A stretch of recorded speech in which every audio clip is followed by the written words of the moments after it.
Hi everyone, Albena from Bulgarian Mama is Cooking here, and in today's video I want to share with you how to make very fluffy, soft and just super delicious Easter bread with raisins.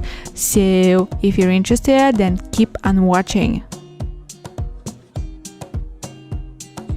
So first, I'm starting by sifting the flour, and for this recipe I do recommend that you use a flour that is high in gluten, meaning the percentage of the protein has to be above 12. King Arthur is a great option for this recipe. And then I'm going to activate the yeast by combining warm milk and an egg that is room temperature, and I have placed the egg in warm water just to make sure that it gets to room temperature. And I'm combining the milk, the egg, and to that I'm adding the yeast that is also room temperature, as well as the sugar. I'm going to stir everything very well, and then I'll cover it with a kitchen towel and put it in my oven for about 15 minutes. And when I put it in the oven, I'm going to turn the light on. That way I will ensure that it's warm enough and the yeast can get activated. So in here I want to tell you that yeast and sugar, lots and lots of sugar, don't do well, so do not add more than 50 grams of sugar for this recipe. Alright, so now that the yeast is activated, I'm going to gradually add the flour. So it is a good idea to sieve the flour and the salt together. However, if you're like me and you forget, do not worry, you can add it right now or a little bit later like me, because I definitely totally forgot. But you can add a little bit later, it's okay, as long as the whole flour is not in yet, you can definitely add it. And here I want to tell you that using a whisker just like this one makes it easier for the flour to get dissolved into the wet mixture, and all flour pockets get easily dissolved by soap, but you can only use it until a certain point because the mixture changes its consistency and the mix is getting stuck in the whisker. So I definitely recommend that at this point you change to a spatula or a wooden spoon. Alright, so as you can see, a dough is starting to form. Now keep in mind that this is going to be a very sticky dough, so you have to be prepared for this. I definitely recommend that you don't use more flour than necessary, and at this point I do recommend that you use about 400 grams of flour. Do not use more, and then later on if you need to add a little bit more flour you can, but as of right now I definitely recommend that you stick to whatever you have at this very moment. And as soon as all flour is incorporated, you can start adding the butter. So make sure that you have soft butter on your hands, because melted butter will definitely not work well in my work, but in my opinion soft butter works best because it's just easier to incorporate. As you can see, add it gradually, little by little. This is only 50 grams of butter, so you can do maybe 3 or 4 times, and then just make sure that you squeeze the dough just like so. That way you will ensure that the butter gets incorporated into the mix. Of course, 30 seconds dance party, because when you knead dough the energy is super important, so give it a little dance and continue to knead. So here you might be asking yourself, well, can we use a mixer for this? And the answer is yes, you can definitely use a mixer for this, but I wanted to do this video and show you that even if you don't have a mixer and you want to make this bread by hand, you can do it. It's really easy. It literally took me about 15 minutes to put the dough together, so if I can do it, then you can do it. So as soon as the butter is in, you are ready to move your dough to your kitchen top and start kneading it by hand. I definitely recommend that you have a little bit of flour by your side, maybe 10 or 20 grams, just in case you need it. And if the dough is sticking on the top just like mine is, then that means you definitely need a little tiny bit of flour, but do not go overboard with the flour. Just use a little tiny bit and give it a little knead, and then as soon as it stops sticking to the top, that means your dough is ready. Now here you may be wondering and asking yourself, why do I do those movements with the dough, pulling it forward and then bringing it back? I do this so to make sure that all the gluten gets very well activated, and as soon as the gluten gets very well activated, you will get this puffy, fluffy bread. I mean, yeah, Bulgarian people are definitely known for kneading dough a lot. I am not very much professional into this, but what I've learned, I'm sharing with you guys, so I hope this video is helpful. Now, how will you know if the dough is ready? And I'm gonna tell you. Pull a little tiny bit of the dough, just a little tiny piece, forming into a ball, and then check if it's elastic and stretchy. And if it is elastic and stretchy and does not break when you stretch it, that means the dough is ready. And if you poke it with your finger, just like I did in the video, this does not count. It still means that the dough is very stretchy and elastic. Look at that. And then I poke it here with my finger, bam, and this is why it breaks like this. But at this point, my dough is ready. I'm just gonna give it a quick knead again, and it's time to give the dough some time to rest and double in size. And then just by me showing this dough to you, you can definitely tell that it's very stretchy, elastic, and it looks soft. It's very easy to work with, and it did not take a very long time to knead it by hand. However, if you have a mixer, you can do it by mixer. I've done it, it works fine. So no worries there. Alright, so now you have to prepare a ball. You can do a glass, you can do aluminum, you can do whatever ball you want. It does not matter.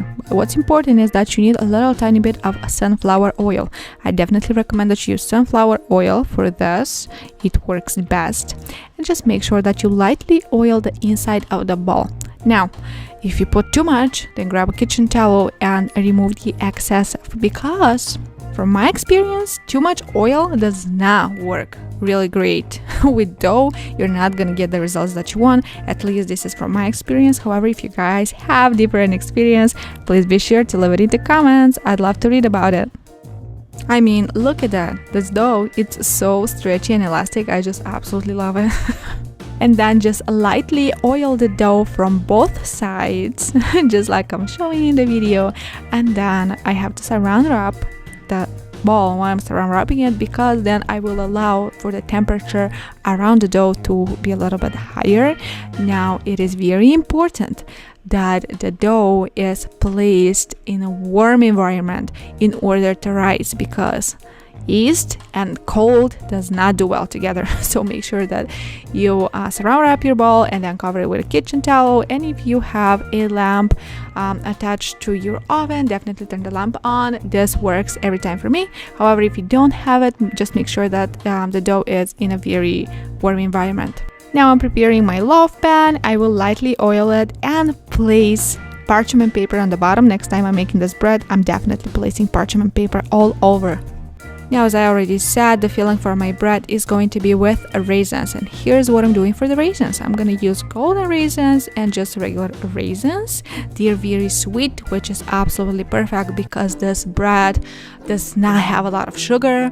So this will compensate for the sugar somehow. However, if you like something sweeter, then you can definitely try Turkish Delight or Helva.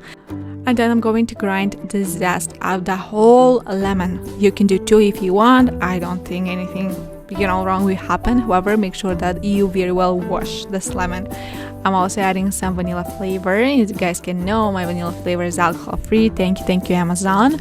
However, if you want to add something extra, add just 2 drops of some really nice liqueur. It will work really great.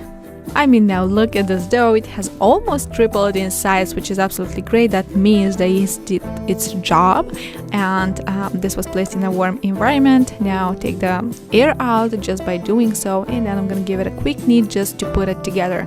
At this point, I do not recommend that you overwork the dough, because you're not gonna get the puffy bread that you saw in the beginning of this video.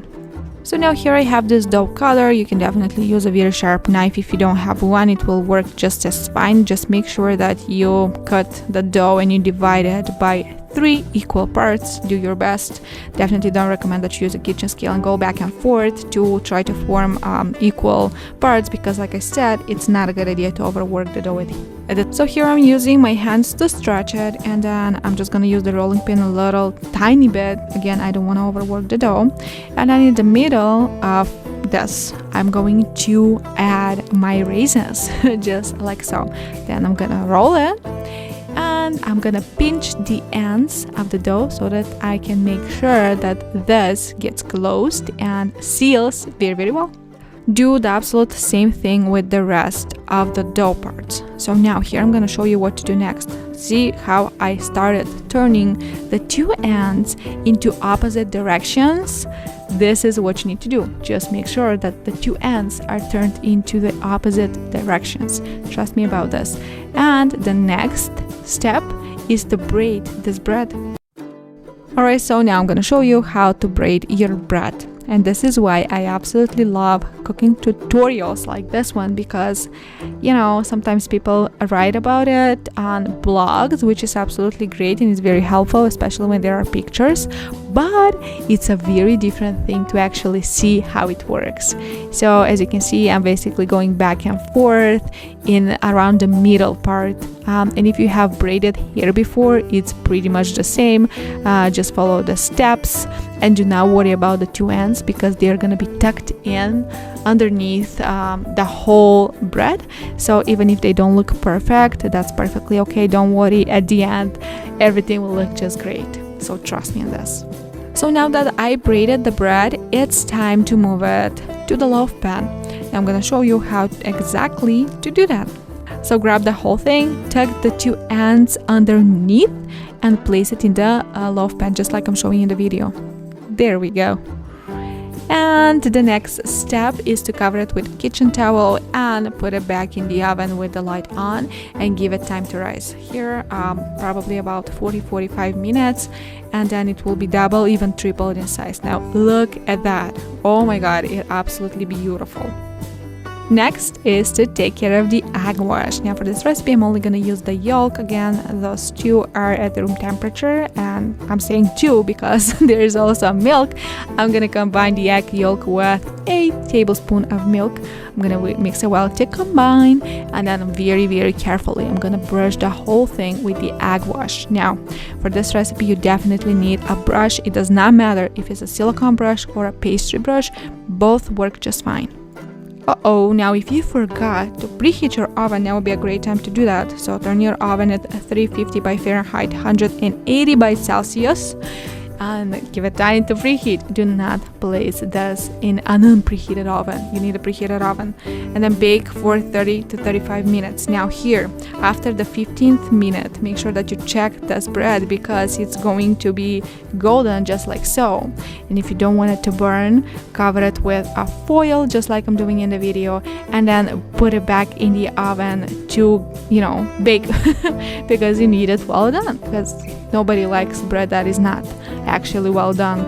And here is the final product. Beautiful Easter bread with raisins. I did a toothpick test. As soon as I took it out of the oven, it came out clean. So now the next thing that I'm gonna do is cover it with paper towel, kitchen towel, and let it rest for 30 minutes. I'm gonna run a knife around, and then I'm gonna take the bread out of the pan. And here it is. Now look at that. Isn't it absolutely stunning? And I'm telling you, this bread is so delicious, super fluffy, light. You definitely do not regret the calories that this has. So I definitely recommend that you give it a try. So if you end up doing this bread, I'd very much appreciate if you come back to this video and leave me a feedback in the comment section. Thank you.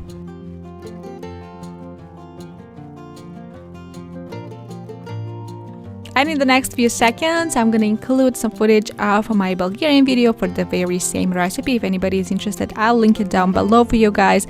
But here I'm explaining that it's super convenient to use a Ziploc baggie to store this bread. And that was it, you guys. Thank you so much for watching and supporting Bulgarian Mama is Cooking. If you enjoyed it, give it a big thumbs up, leave me a comment down below, and if you are interested in such recipes and you like my content, please hit the subscribe button, support the mama, and I'll talk to you soon. Bye for now.